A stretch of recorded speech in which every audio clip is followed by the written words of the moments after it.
বড় কথা। আবু হুরায়রা রাদিয়াল্লাহু তাআলা আনহু বলেন, রাসূল সাল্লাল্লাহু আলাইহি ওয়াসাল্লাম বলেছেন, ইস্তাজিবু লিল আবদে, আল্লাহ তাআলা মানুষের কথা গ্রহণ করেন,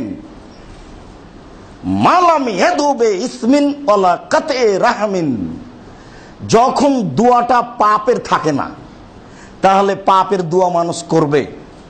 চুরি করার জন্য বলবে, আল্লাহ অন্তত এই চুরি করার কাজটা আমাকে সহযোগিতা করো।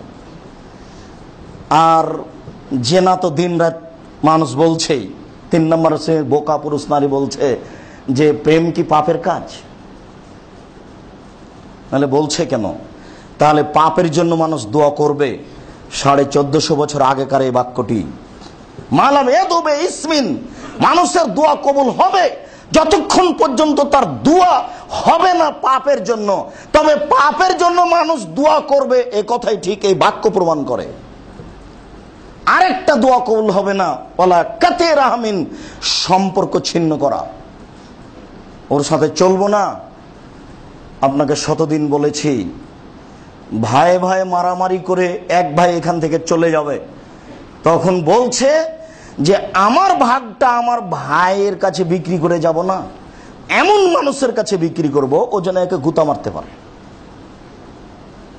মানুষ আচরণে নিচে নেমে গেলে ধ্বংসের দোয়া করে। তাই রাসূল সাল্লাল্লাহু আলাইহি ওয়াসাল্লাম বলছেন, অবে কাতে রাহমিন, আত্মীয়তার সম্পর্ক ছিন্ন করার দোয়া যদি দিন রাত করে লাভ হবে না, ওটা কবুল হবে না। যেমন আপনাকে আমি বলছিলাম যে মানুষের দোয়া কবুল হয়, তবে যদি মানুষের পাপের সম্পর্ক থাকে তাহলে তার দোয়া কবুল হবে না। অবৈধ সম্পর্কের বিবরণে মনে আছে যে মানুষের দোয়া কবুল হবে দিন রাত। এই ছেলে, তোমার মা দিন রাত দোয়া করে, বোরকা পরেও থাকে, কিন্তু প্রেমের গল্প করে মোবাইলে, তোমার মা তোমার জন্য যতই দোয়া করুক কবুল হবে না। 1450 বছর পূর্বেকার বলা কথা। পাপের জন্য দোয়া কবুল হবে না।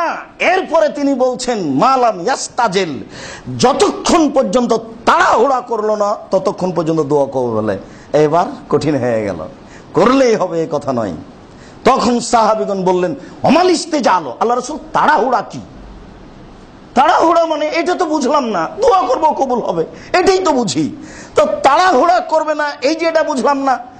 তখন আল্লাহ রাসূল বললেন যে একুলো দাও তো কাদাও তো লামারা ইস্তাজিব, বলবে যে কত দোয়া করলাম দোয়া কবুল হয় না।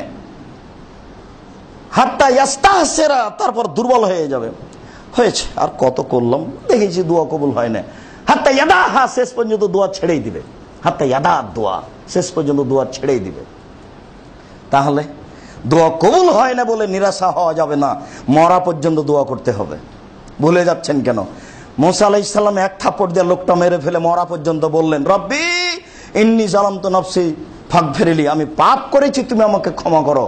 এর পরেও বিচারের মাঠে গিয়ে বলবেন যে কাদ গাজিবা আলাইয়া রাব্বি, আমার প্রতিপালক আমার প্রতি রাগ করেছেন, মা গাজিবা মিন কাবল ওয়ালা বাদ, এরকম রাগ তিনি পরেও করবেন না, পূর্বেও করেননি।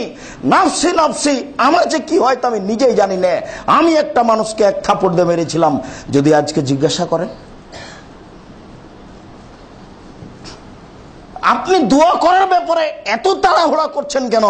40 বছর থেকে পাপের জন্য বন্ধের দোয়া করেছি, দেখি ওটাই হয়। কতগুলো পাপের দোয়া সহজে বন্ধ হয় না।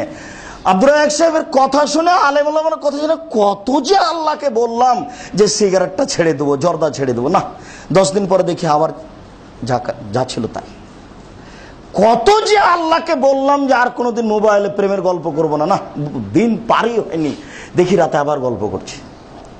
নির্জনে একাই থাকলে শয়তান হাজার হাজার পাশে আছে, আপনি দেখতে পাচ্ছেন না শয়তানকে? খুব কঠিন জিনিস, স্পষ্ট শত্রু। এই জন্য দোয়া করলেন 30 বছর, 40 বছর, 50 বছর যাবত, তারপরও দোয়া কবুল হয় না। একটি বিষয়ে চিরদিনের জন্য রাসূল সাল্লাল্লাহু আলাইহি ওয়াসাল্লাম না করে দিয়েছেন, তাড়াহুড়ার কিছু নেই, কখন দোয়া কবুল হবে এটা ভাববার কিছু নেই।